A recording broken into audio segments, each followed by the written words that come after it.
কার সাথে কিভাবে কি কথা বলতে হয়, কার সাথে কিরকম চলতে হয় ও কিছুই জানে না। ও যদি কিছু ভুল করেই থাকে তাহলে তোমার মাটির কলসের বদল আমার বাড়িতে পিতলের কলস অনেকগুলো রয়েছে। না ননদি, বৌদি তুমি আমার বাড়ি থেকে পিতলের কলস নিয়ে যাও। না ননদি, আমি তোমার কাছে পিতলের কলস নিতে আসিনি। তাহলে শুধু তোমার ছেলে আমার যা যা ক্ষতি করেছে আমি তাই তোমায় বলতে এসেছি ননদি। আমায় তুমি জানাতে এসেছো? হ্যাঁ ননদি। আচ্ছা, আরো কি কোনো ক্ষতি করেছে? হ্যাঁ ননদি। কি ক্ষতি করেছে? হই আউলাই সে দিদি মোর মাথার বেনি, ভাঙি সে দিদি রূপার হার গো গো।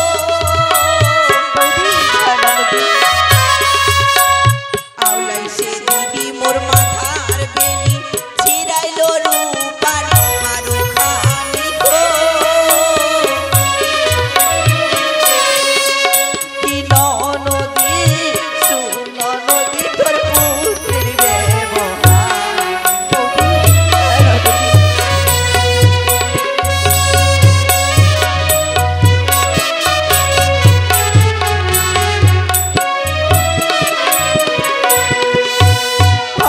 ননদি মাথার বেনি, ছিড়াইল মোর রূপার হারো খানি। কি ননদি গো, ত্রিজগতে মোর রাখিল কলঙ্ক ননদি। শান্ত হও বৌদি, শান্ত হও। তুমি তো জানো লক্ষ্মীন্দর আমার একমাত্র ছেলে। এক এক করে 6টি পুত্রকে হারিয়ে ফেলার পর লক্ষ্মীন্দরকে আমি বড় সাধনার ফলে পেয়েছি।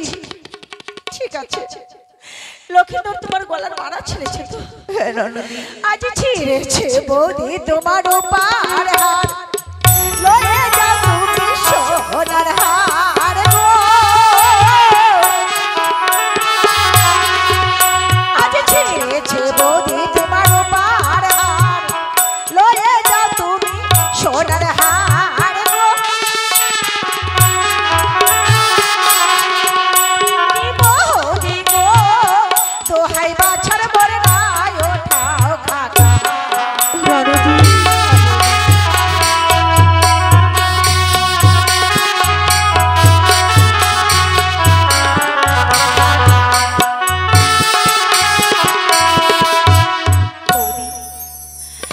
লক্ষ্মীন্দরের অপরাধের জন্য, লক্ষ্মীন্দরের ভুলের জন্য তার মা হয়ে আমি তোমার কাছে ক্ষমা চাইছি বৌদি। ননদি, আমি আমি তোমার কথা বিশ্বাস করতে পারছি না। বিশ্বাস করতে পারছো না? তবে শোনো ননদি, তুমি যখন আমার কথা বিশ্বাস করতে পারছো না তবে আমি কি করব বলো? তোমার ছেলে আমার সত্যি ক্ষতি করেছে ননদি। হ্যাঁ, তোমার কথা আমি বিশ্বাস করতে পারি যদি তার কোনো উপযুক্ত প্রমাণ তুমি আমায় দেখাতে পারো। প্রমাণ? হ্যাঁ প্রমাণ, তুমি তাহলে আমি প্রমাণ বিশ্বাস চাইছো করব। ননদি? তবে বেশ, আমি তোমায় প্রমাণ দেব। ওগো ননদি, বিশ্বাস যদি না করিস তুই চল না দেখাই আনুময় গো। কোথায় নিয়ে যেতে চাইছো তুমি আমায়?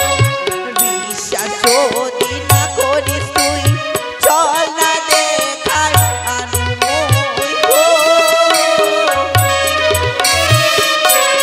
ও কি ননদি সাক্ষী রয়েছে আকাশে। ননদি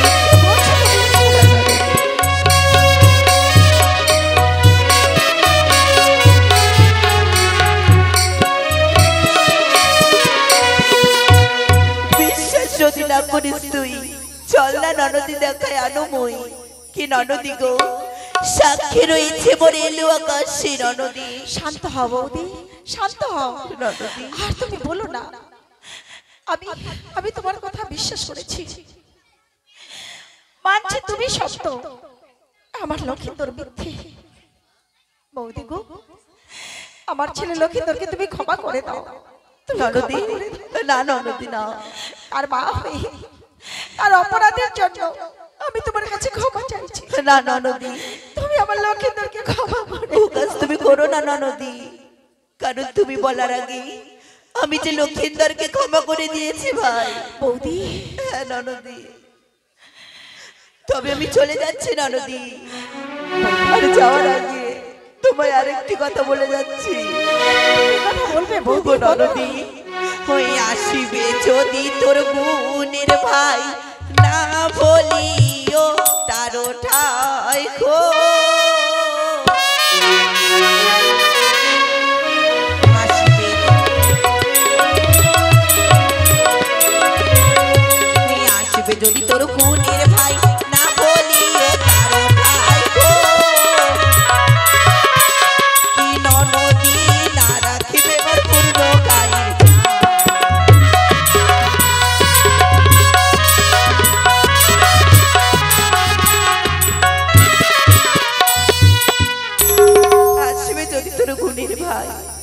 বলিও ননদি তার ওঠায় কি ননদি গো না রাখিবে মোর পূর্ণ গায়ের চাও ননদি। ঠিক আছে বৌদি, আমি তোমায় কথা দিচ্ছি, এই কথা আমি কাউকে বলবো না। তুমি আমার প্রতি বিশ্বাস নিয়ে যেতে পারো বৌদি। বেশ ননদি, আমি আসি ননদি, আমি আসি। এসো বৌদি। কি বলে গেল বৌদি আমার? লক্ষ্মীপুর আমার এত বড় ভুল করেছে, এত বড় অন্যায় করেছে তার মামির প্রতি। ছোট থেকে তাকে নিজে না খেয়ে তাকে খাইয়েছে, কত আশা ভরসা নিয়ে তার প্রতি তাকে লেখাপড়া শিখিয়েছি, কিন্তু কিন্তু এতখানি শিক্ষার এই প্রতিদান দিলে আমায়? না না, এত বড় দুঃসংবাদ আমি গোপনে রাখতে পারবো না। সমস্ত চম্পক নিবাসী ঝুঁকতে পারলে আমার স্বামী যে ছোট হয়ে যাবে, আর আমি আমার স্বামীকে ছোট হতে দেখতে পারবো না। এই মুহূর্তে আমার স্বামীকে আমায় জানাতেই হবে, আমায় জানাতেই হবে।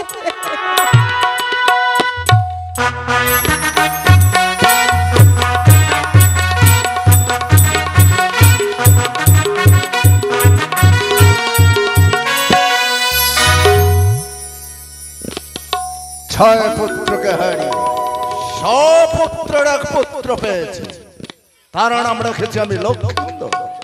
কিন্তু সে রোজ সকালে উঠে আমার ব্যবসার কাছারিতে আসে। এত বেলা হয়েছে তাকে দেখে সনকার কণ্ঠ, সনকা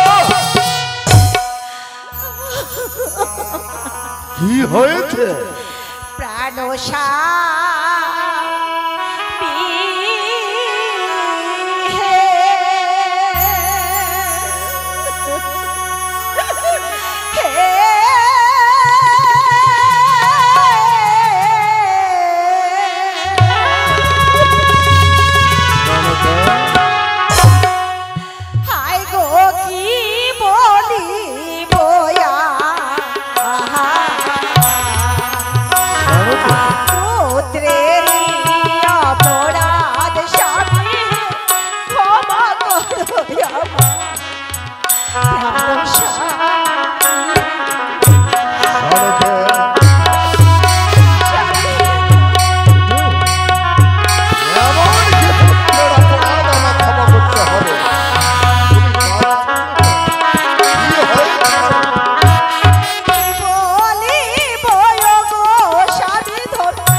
করতে পারে না।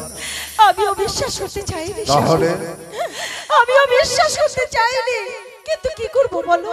আমার বৌদি কৌশল্যা নিজে এসে কেঁদে কেঁদে আমায় বলে গেল, তোমার বৌদি কৌশল্যা এসেছিল, হ্যাঁ তাহলে পুত্র আমার নিশ্চয় অন্যায় করেছে। শোনকে যে পুত্র হয়ে কলঙ্ক রাখিল জগত মাঝারে, এমনই দেখাবো আমি এই সাধুর সমাজে।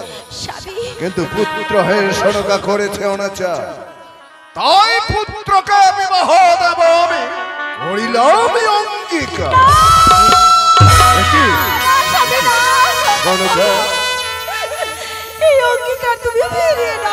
অঙ্গীকারের কথা শুনে তুমি আতঙ্কে সেরে উঠলে কেন? বলো বলো শোনকা।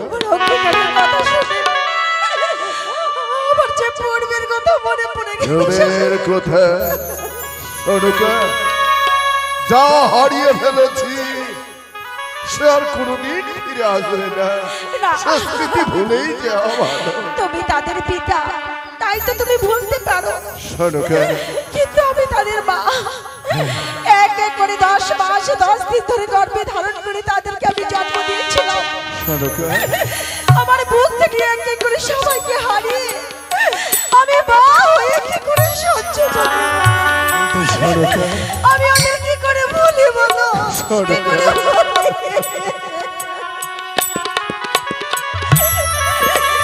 স্বামী, বলো। এই অঙ্গীকার তুমি ফিরিয়ে নাও না। স্বামী। ওদের মতো আমার শেষ প্রদীপ লক্ষণকে আমি হারাতে পারবো না। সনকা আমি হারাতে পারবো আমি যে অঙ্গীকার করলাম, তাই অঙ্গীকার ভঙ্গ করতে পারবো না। পুত্রকে বিবাহ দিতেই হবে। স্বামী, ওগো, বলো। যখন একটা পুত্র নাহি ছিল মরি অভাগিনীর কোলে, সনকা তখন লক্ষেন্দরকে পেয়েছি আমি ধনন্তরী। ধনন্তরীর বলে, কিন্তু এ কথা তুমি আমায় কেন বলো? এই অঙ্গীকার তুমি ফিরিয়ে নাও স্বামী। সনকা শান্ত হও। লক্ষেন্দরকে আমি বড় সাধারণ কিন্তু সনকা, আমি অঙ্গীকার করেছি পুত্রকে বিবাহ দিতেই হবে। স্বামী, আমি ব্যবস্থা করব।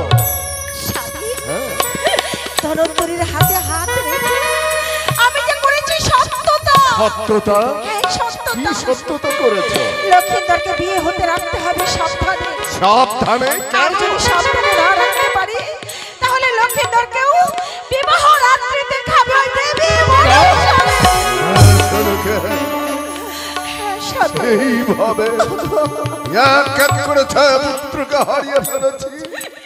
সব পুত্র আমার লক্ষিত, তাকে আমি হারাবো। এখনো সময় আছে স্বামী, তুমি অঙ্গীকারে ফিরিয়ে নাও। ওগো, তুমি ফিরিয়ে নাও। দেখো সনকা, আমি অঙ্গীকার করেছি পুত্রকে বিবাহ দিতেই হবে, কিন্তু শোনো, বিবাহের আগে আমি ব্যবস্থা করব। ব্যবস্থা? হ্যাঁ। এর জন্য তুমি কি ব্যবস্থা নেবে? আমি বাদ বলো হরমেন্দ ঘর বিয়ের বোর্ডে নিয়ে আসবো রোধা ধনন্তরী। রাজা ধনন্তরী। তবে দেখবো দেখবো সনকা, ওই এক রাত্র কি করতে পারে ঢেমনা ভাতারি চ্যাং মরিখান।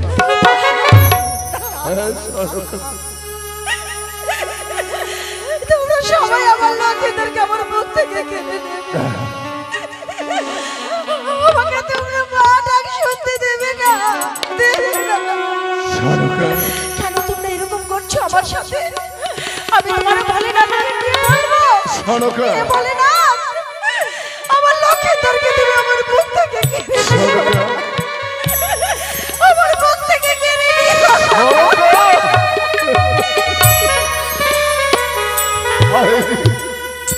সন্তান হারা জননী এক এক করে 6 সন্তানকে হারিয়ে ফেলেছে। শুধু একটি মাত্র সন্তান, সব পুত্রের এক পুত্র আমার লক্ষিত, তাকে হারাতে চাই। সে হারিয়ে গেলে তাকে কে মা বলে ডাকবে? আমি যে অঙ্গীকার করলাম পুত্রকে বিবাহ দিতেই হবে। মাত্র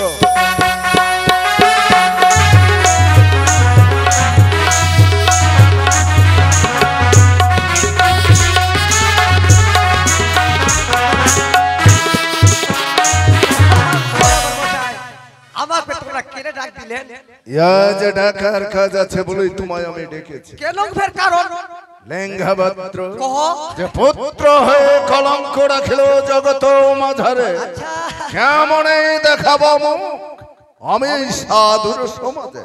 লক্ষিন্দর পরে আমার কি করিল দেবের তাই পুত্র হয়ে লেঙ্গা পাত্র করেছে উনাচার। কিসের কিসের অন্যায় করিছে? তাই পুত্রকে বিবাহ দেব আমি করিয়াছি অঙ্গীকার। বেবারি না দিলে ভালো ভালো খাওয়া দাওয়া হবে, মাছ মাংস, হ্যাঁ দই চূড়া সবই হবে। তেল ভেতর করে খাবো। আগে তুমি আমাদের দিয়ে দাও খাইনি। আগে খাবে? হ্যাঁ হ্যাঁ হ্যাঁ খাইনি আগে।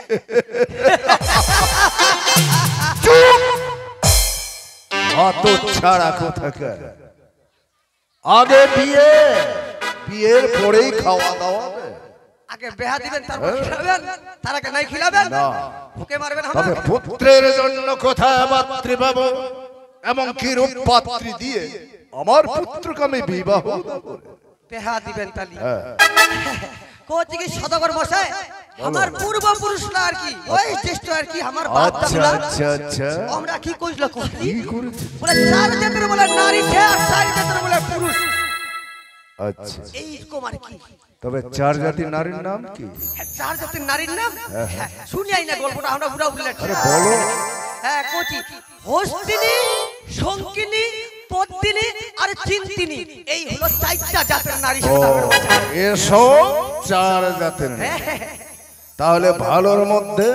দুইটা ভালো দুইটা খারাপ। আচ্ছা, হ্যাঁ, ভালোর মধ্যে কি কি?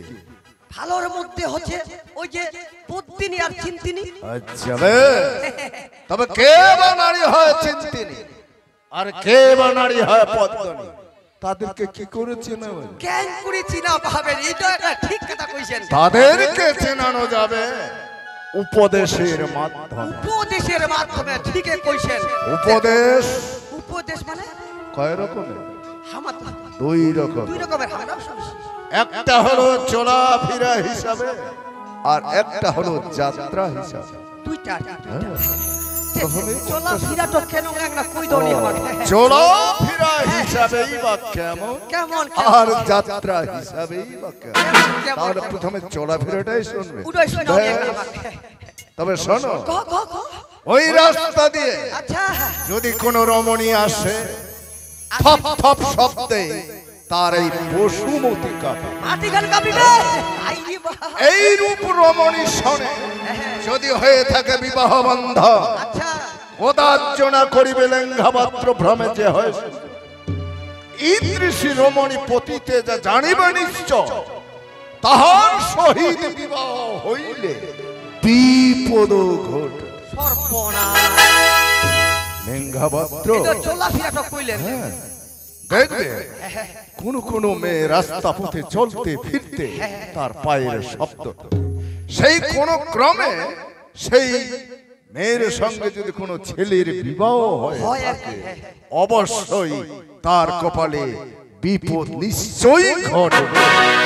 বাপ সর্বনাশ। এটা হলো চলা ফিরা। চলাফেরা। এর মধ্যেই আবার ভালো আছে, কে ভালো তো কেন? সেটা ধরতে পারবে।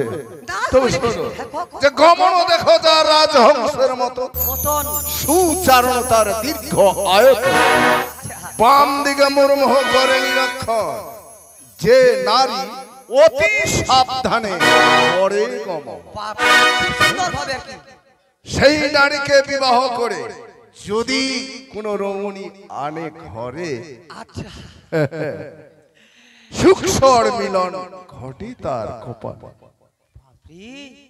তবে এইভাবে ধরতে পারবে।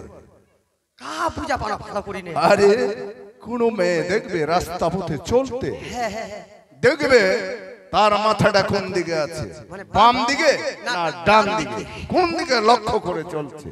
বাম দিকে যদি লক্ষ্য করে চলে, যাত্রাকালে যদি সেসব দেখা যায় তাহলেই শুভ ভালো, আর যদি ডান দিকে দেখে তাহলেই অশুভ অশুভ। এটা হলো চলাফেরা। চলা ফিরা আর কি। এইভাবে ধরতে হবে, এইভাবে তো ধরানো যাবে না। কে কিভাবে চলবে কি করে চলবে। কিন্তু লেঙ্ঘাপত্র এবারে যাত্রা হিসাবে শুনুন। একটা যাত্রা হিসাবে এটা কহতো। যাত্রা আবার দুই প্রকারের আছে। দুই প্রকার। একটা হলো শুভ যাত্রা আর একটা হলো অশুভ যাত্রা। প্রথমে অশুভটাই বলি, কহ কহ। যে অশুভ যাত্রা কেমন। হ্যাঁ কেমন? তাহলে শোনো, কহ কহ। যে কন্যা দর্শন আছে, আচ্ছা ইতিমধ্যে পথিক যদি দেখো পাশে আচ্ছা আচ্ছা। কাক ঈগল অথবা চিল পাখি ওই ঊর্ধ্ব দেশ হতে পতিত হয় যদি এ মরুভূমিতে, যে নারী আপন পতিকে তেজিয়া পরিবে অন্যর সে কামনা করিয়া পতি পড়ায়, সে নারী কভু নাই হয়, সে নারীটি কুলারটা বলিলাম তো। খারাপ তো কেন করলে আমার ভালোটা শোনাও। এটা হলো অশুভ যাত্রা। শুভ যাত্রা কেমন, যে মন্দ মন্দ হয়ে প্রবাহিত, ইহাতে জানিবে সুগন্ধ মিষ্টি, পুষ্পবৃষ্টি হবে বর্ষণ, আই বাপ, স্তম্ভিত থাকিবে মেয়ে, না হবে কোনদিন গর্জন। কোনদিন গর্জন হবে না। আই রে বাপ, ইহাতে জানিবে সুখ শরীর মিলন, পতিত হয়ে কন্যা জগত মাঝারে, ধরা ধামে সেই কন্যা সতী শ্রীমন্তী। লিঙ্গমাত্র এই যাত্রা যোগে যদি কন্যা জন্মগ্রহণ করে পরে থাকে, আর কি থাকে? আর সেই কন্যাকে যদি বিবাহ করে ঘরে নিয়ে আসা যায়, আচ্ছা আচ্ছা, তাহলে সেই সতী শ্রীমন্তী নিবে। তবে এইভাবে ধরতে হবে যাত্রা হিসাবে বা চলাফেরা হিসাবে, এইভাবে তো ধরানো যাবে না এবং সতী অসতীকে চেনানো যাবে না। যাই ফেরবে। তবে আমার একটি পরীক্ষা আছে, তার আগে তোমার কাজ আছে রে। কেন কাজ সাদা করব স্যার? জেলেঙ্গাবাত্র আমি তোমাকে জানাই, জানাই তো। ওই কর্মকারের বাড়ি থেকে কিছু নিয়ে এসো লোহার গোলা। ওই চামারের বাড়িতে আমরা নুহার কলাই নিয়ে আসব। আরে কর্মকার, এই দেখো ভুল হয়ে গেল প্রথমে। কর্মকারের বাড়ি কইলেন? যাও নিয়ে এসো। নুহার কলাইলা কি করবেন? গুটি গুটি খেলাবেন? তুমি বুঝলে না যে লোহার খোলাই এনে কি হবে? আরে আমি যে পুত্রবধূ বরণ করতে যাব, তাই আমি লোহার খোলাই দিয়ে পরীক্ষা করে নেব রে। নুহার কালাই দিলে তোমরা পরীক্ষা করে নেবেন? পারবে ফের? কি পরীক্ষা? হ্যাঁ। তবে শোনো, যে 3 মুষ্টি চন্দন কাষ্ঠ দিয়ে আচ্ছা। যে কন্যাই লোহার কোটিকে সিদ্ধ করবে, সেই কন্যাকে আমি পুত্রবধূ বরণ করব। মাথাটা খারাপ হয়ে গেছে তোমার। যে কন্যা সতী হবে নিশ্চয়ই লোহার কোলাই সিদ্ধ করতে পারে।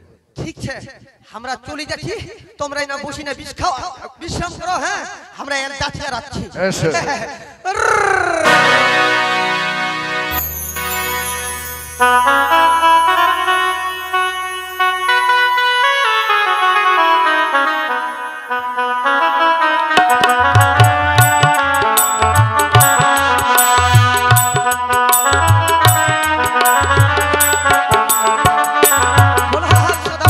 সব জিনিসপত্র গুছিয়ে নিয়েছে।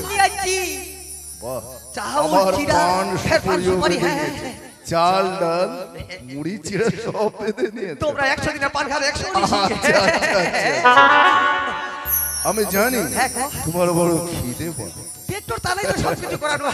আচ্ছা লিঙ্গামাত্র, তুমি বলো তো, আমরা যে কন্যা দর্শনে যাত্রা নেব এই চম্পকনগর ছেড়ে, তবে কোন দিকে যাত্রা করলে ভালো?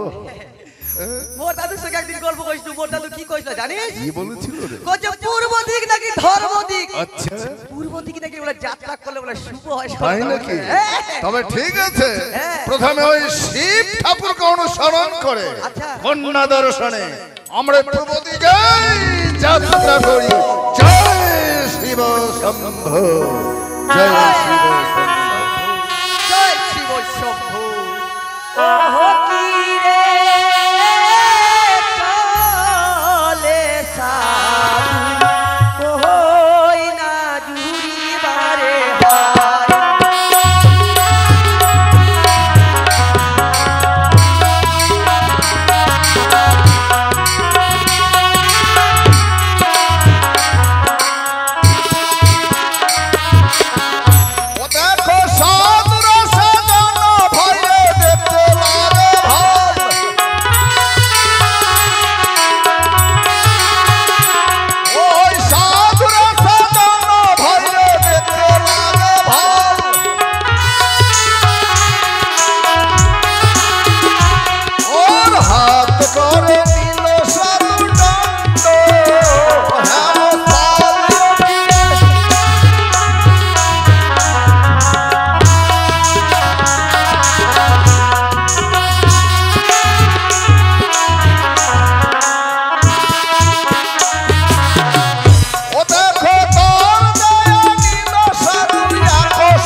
এটা আবার কোন বণিকের বাড়ি? এইটা কত সূর্য বণিকের বাড়ি গে? সূর্য বণিকের বাড়ি।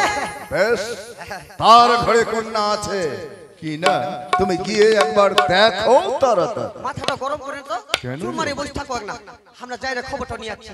হ্যাঁ যাও, তুমি গিয়ে দেখো কন্যা আছে কি। এই পরতাস দা, দেবচরণ দা, এটা কার বাড়ি রে?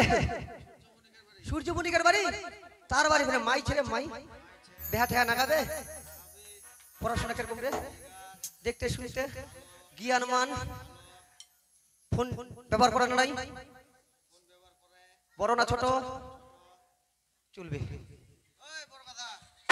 এই খবরদার কিন্তু বড় কথা করবে না কিন্তু। সম্বন্ধ জানিস তুই রে? বড় কথা। যাও শত কত হবে, চলবে চলবে। তুই না যাবার সময় না টিকেট টিকেট ভালো লাগেনি কিন্তু। কি রে? না কিন্তু ডেলিভারি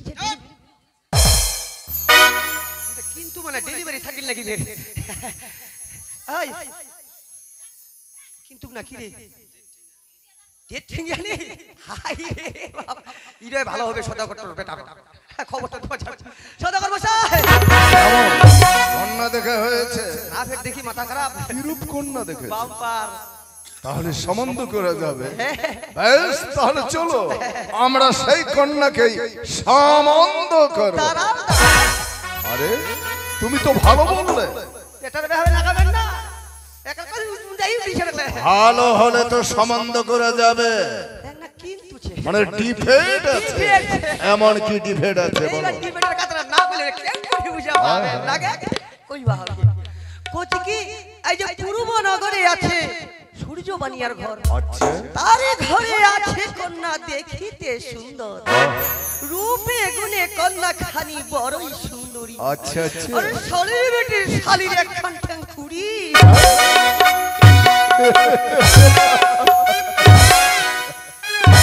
এইভাবে হাঙ্গামার দল তৈরি করবো, ব্রেক ড্যান্স দিতে সুবিধা হবে। লেঙ্গা মাত্র।